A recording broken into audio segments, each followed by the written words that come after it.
तो आप सब जानते हैं हरि नाम, हरे कृष्ण महामंत्र? महामंत्र जानते हैं। वो हरि नाम क्या है बताओ? हरे कृष्ण महामंत्र क्या है? हरे कृष्णा कृष्णा कृष्णा हरे हरे, हरे राम राम राम हरे हरे। तो आज हम इसकी महिमा जानेंगे कि सब लोग बोलते हैं ना, काफ़ी बार सुनते हैं, इस्कॉन वाले तो ज़्यादा बोलते हैं कि अरे हरि नाम करो, हरि नाम करो। उनकी महिमा पर मैं थोड़े से कुछ मैंने सुना है कुछ भक्तों से, तो उसके माध्यम से मैं आपको बताना चाहूँगी कि हरि नाम की महिमा जो हम काफ़ी बार सुनते हैं और हर लेक्चर के बाद में हरि नाम की महिमा होनी ही चाहिए, जिससे हमारी दृढ़ता है हरि नाम में। तो ऐसा क्यों कहा जाता है कि बार बार सब लोग कहते हैं हरि नाम करो, हरि नाम करो, हरि नाम करो, और इस्कॉन वाले तो सबसे ज़्यादा जोर ही इसी पे देते हैं कि हरि नाम करो। तो इसके पीछे क्या रहस्य है? तो आप में से कोई है जो ये बता सकता है कि इसके पीछे क्या रहस्य है हरि नाम की महिमा? क्यों हमें हरे कृष्ण महामंत्र को बोलने पर ही ज़्यादा जोर दिया जाता है? बाकी और भक्ति के और कई साधन हैं जो हम कर सकते हैं, लेकिन सिर्फ हरि नाम के मंत्र पे ही क्यों हमें कहा जा रहा है? कुछ लोग राधे राधे बोलते हैं, हम देखते हैं, और कुछ ऐसे हैं जो हरे राम भी करते हैं। लेकिन हमें हरे कृष्ण महामंत्र के बारे में ऐसा कुछ जो नए भक्त अगर ट्राई करना चाहें, पुराने भक्तों को तो पता है, आप बताना चाह रहे हैं, बताइए। माता जी, मैंने सुना है कि कलयुग केवल नाम आधार है, तो ये मेरा पॉइंट है। हाँ, नाम की महिमा। सुमेर सुमेर नर उतर ही पारा, जितना भक्त उसको, लेकिन कौन सा नाम? भगवान का नाम, हरि नाम। हाँ, तो वही है कि काफ़ी अलग अलग शास्त्रों में हरि नाम के बारे में कहा गया है। तो हमें हरि नाम में भी हम कौन से नाम की बात हम कर रहे हैं?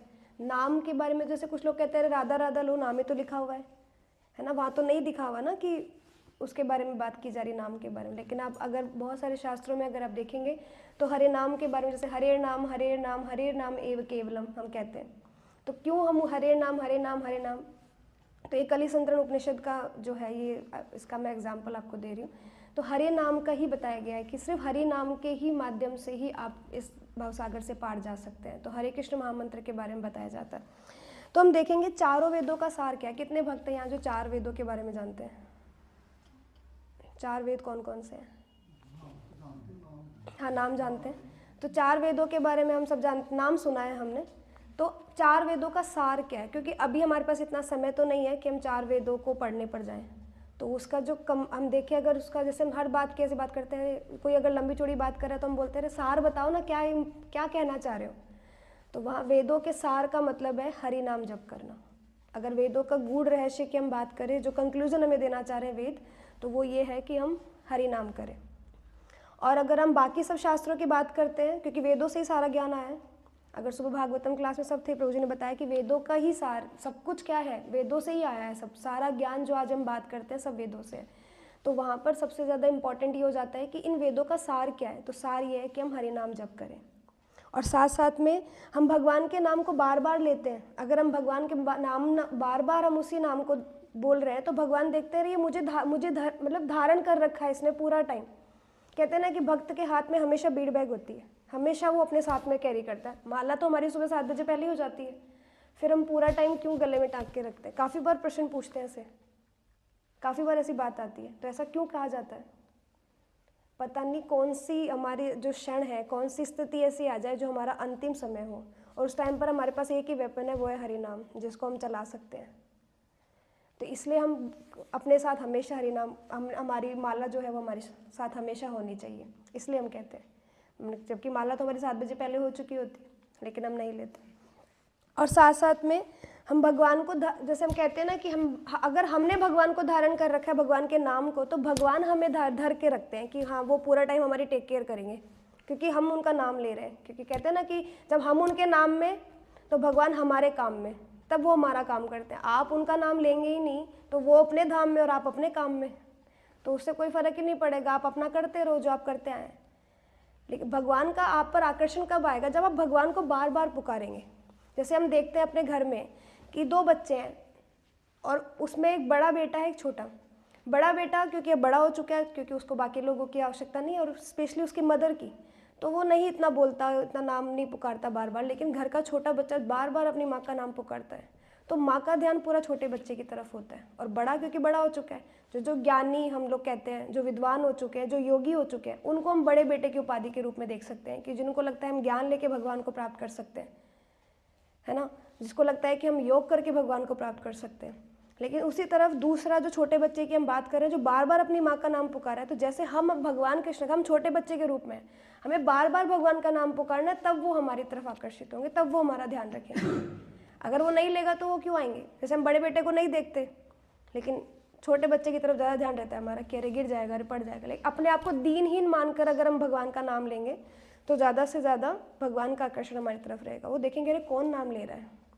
इस भौतिक संसार में लोग जो हैं वो अपने अपने काम धंधों में लगे, लेकिन कुछ जो लोग हैं वो भगवान का नाम ले रहे हैं, तो हमारे ऊपर पूरा उनका मतलब उनकी दृष्टि हमारे ऊपर रहती है। तो ये हम देखें कि भगवान भगवद गीता में कहते हैं, जब यहाँ कहा गया यज्ञा नाम जप यज्ञ अस्मि, यानी जितने सारे यज्ञों का, जैसे प्रभु जी ने अभी कहा कि मुझे यज्ञ में करने में ज़्यादा मतलब रुचि है, और तो हम देखें सबसे बड़ा यज्ञ क्या है, ये हरिनाम जप जो हम करते हैं। क्योंकि आज के टाइम में जिस संसार में हम रहते हैं कोई वस्तु शुद्ध नहीं है। हम जिस स्थान पर भी बैठते हैं उसको भी शुद्ध करते हैं, हम घर में सफाई रखते हैं, क्लीनिंग करते हैं, झाड़ू पोछा लगाते हैं। आप मत करिए ना, वो तो शुद्ध ही है, देखा जाए शुद्ध है वो।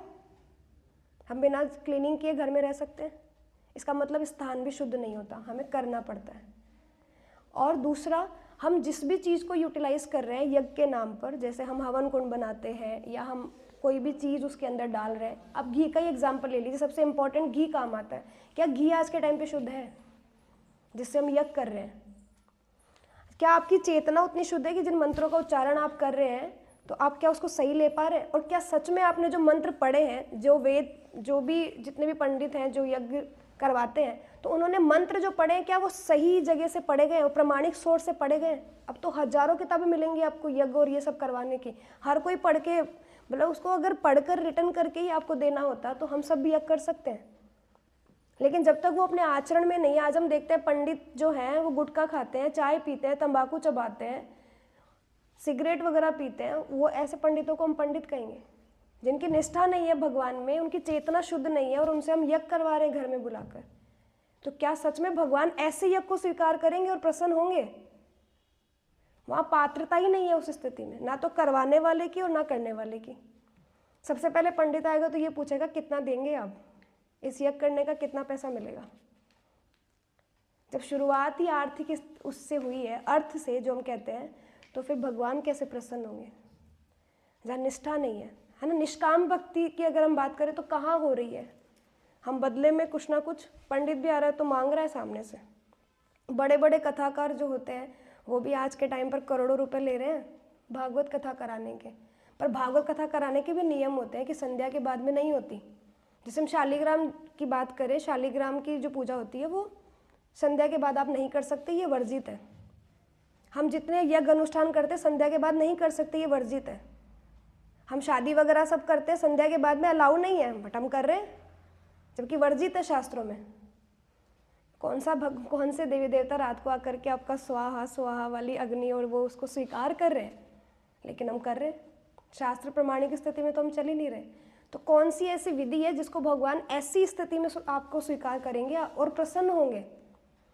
सिर्फ एक ही है हमारे पास, जो है हरि नाम, जो किसी काल समय परिस्थिति का मोहताज नहीं है। आप किसी भी सिचुएशन में, कहीं भी, किसी भी समय, कैसे भी स्थिति में आप हैं, चाहे शुद्ध हैं अशुद्ध हैं, किसी स्थान पर बैठे हैं, आप कभी भी जप कर सकते हैं। इवन आप अपने बेड पर, अगर आप उस स्थिति में नहीं है कि बैठकर आप जप कर पाएँ, आप अपने बेड पर भी जप कर सकते हैं।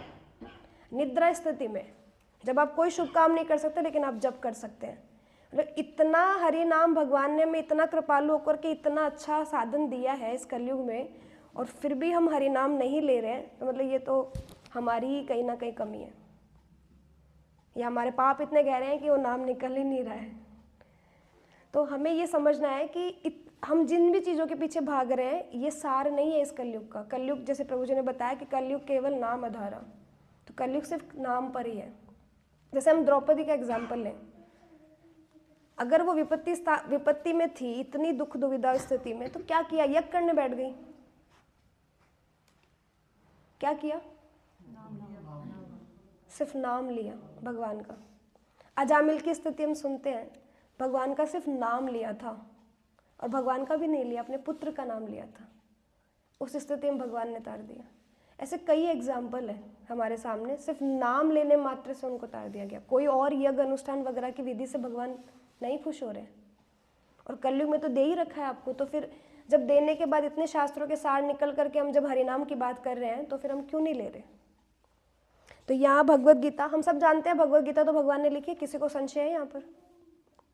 कोई ऐसा जिसको डाउट हो कि भगवान ने नहीं लिखी? ये तो इस्कॉन वालों ने बना दी भगवत गीता, हम मतलब बोली गई है, भगवान ने बोली है भगवत गीता, और अर्जुन ने सुनी, मतलब माध्यम बने वो उनके, जबकि उनको जरूरत नहीं थी। लेकिन हम जैसे लोगों के लिए, क्योंकि हम पति तो उस स्थिति में हैं, तो यहाँ किसी को डाउट हो भगवत गीता भगवान ने नहीं बोली है, तो भगवत गीता भगवान ने कही है। और भगवान नहीं कह रहे हैं, क्या कहते हैं भगवान 9.14 में, सततम कीर्तन यंतो माम यंतश्च दृढ़वता नमयशंतश्च माँ भक्त्या नित्य युक्ता उपासते। जो सतत मेरा कीर्तन करता है, मेरे लिए वही सर्वश्रेष्ठ है।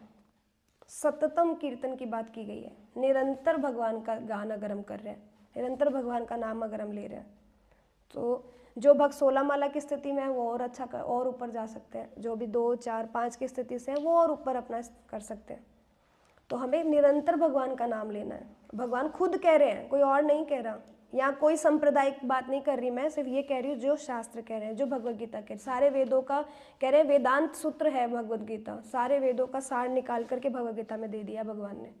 क्योंकि कलयुग के जीवों का पता था कि इतने आलसी हैं, समय ही नहीं है, इतने वेद पढ़ेंगे ही नहीं, तो 700 श्लोकों को भी हम नहीं पढ़ते हैं अगर, तो कुछ गिनती के ऐसे श्लोक जो हरिनाम की महिमा पर है, एटलीस्ट हम उनको जान सकते हैं, जिससे हम हरिनाम जप और अच्छे से कर सकते हैं।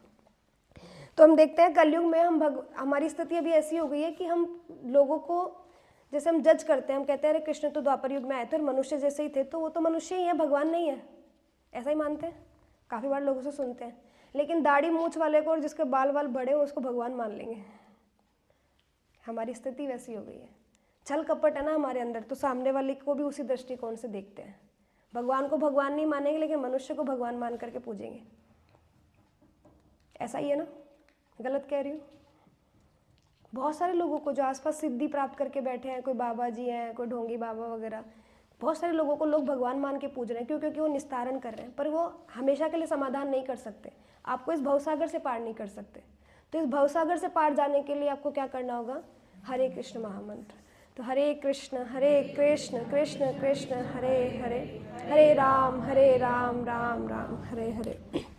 एक और एग्जाम्पल देना चाहूँगी कि हम भागवतम सब जानते हैं, श्रीमद् भागवत पुराण, जिसमें 18,000 श्लोक है और भगवान ने अपनी लीलाओं का जो वर्णन किया गया है उसमें। तो भगवत गीता और भागवतम में सबको डिफरेंस पता है कि भगवत गीता तो फिलोसॉफी है जिसके बेसिस पे हमें अपनी लाइफ जीनी चाहिए, और भागवतम वो है जिसमें भगवान के बारे में बताया गया है कि भगवान ने कैसे सृष्टि बनाई, कैसे जीवों का उत्पत्ति हुई, या जो भी हम अपने आसपास देखते हैं, कैसे ये लोक बनाए गए हैं, क्या लोकों की गणना है, सब कुछ, तो हर एक चीज़ उसमें दी हुई है। तो कहते हैं ना, किसी चीज़ के बारे में जानना हो तो उसका स्टार्टिंग और एंड जान लो, ठीक है। जैसे नॉर्मली हम किसी मूवी के बारे में जानते हैं तो हम पूछ लेते हैं क्लाइमैक्स बता दो ना क्या होने वाला है, तो नॉर्मली हम ऐसे बात करते हैं। वैसे भागवतम का जो फर्स्ट श्लोक है, फर्स्ट चैप्टर का फर्स्ट कैंटो फर्स्ट श्लोक के लास्ट के वर्ड है सत्यम परा धीमहि। धीमहि का मतलब होता है जहाँ हम सब यानी बहुवचन में हम भगवान का गान कर रहे हैं। धीमहि का मतलब, वैसे तो ये इसमें आता है गायत्री मंत्र पे, पर हम गायत्री मंत्र का उच्चारण ऐसे खुले हम नहीं करते जब तक ब्राह्मण दीक्षा नहीं होती, तो हम उसको पूरे में नहीं जाएंगे। धीमहि वर्ड हमने सुना है, धीमहि का एक्चुअल मतलब होता है जहाँ बहुवचन की बात हम कर रहे हैं, यानी सब लोग बैठ करके ध्यान करना भगवान का। धीमहि का एक्चुअल वर्ड मतलब ये होता है।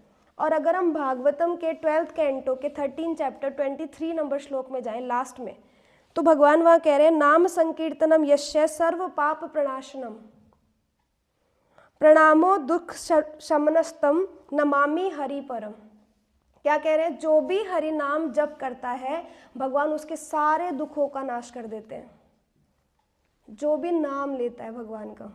तो स्टार्टिंग में भगवान ने कहा ध्यान के लिए, और अब भगवान कहाँ करें, और ध्यान भी कैसा, जो सबके साथ बैठ के किया जाता है। अब कितने लोग यहाँ एग्री हैं कि ध्यान जो है सबके साथ बैठ के किया जाना चाहिए? अकेले में होता है या सबके साथ?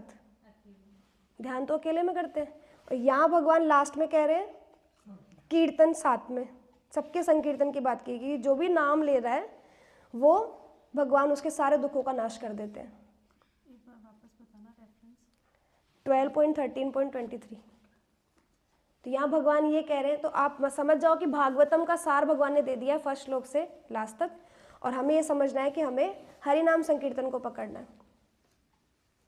12.13.23 भगवान ईजिली हमें अगर हर चीज़ सामने से परोस करके दे रहे हैं, फिर भी हम अगर उसको स्वीकार नहीं कर रहे हैं, तो फिर हमें मतलब एटलीस्ट हमें अपने आचार्यों के द्वारा जो हमारे पास चीज़ें आ रही हैं शास्त्रों के द्वारा, हमें उसको मानना चाहिए, स्वीकार करना चाहिए। तो हमें अब से क्या करना है, नाम संकीर्तन। तो दो स्थिति में होता है, एक हम जो जप करते हैं अपने लिए, और संकीर्तन हम बाकी जीवों के लिए करते हैं, ताकि वो सुनेंगे तो उनका भी लाभ उसमें होगा। तो हम सबको भी यही करना है। तो हम अभी क्या कर रहे हैं, वही हम संकीर्तन, भगवान के गुणों का गान और भगवान की वाणी सुन रहे हैं। Hare Krishna Krishna Krishna Hare Hare, Hare Ram Ram Ram Hare Hare. Thank you so much प्रभु जी।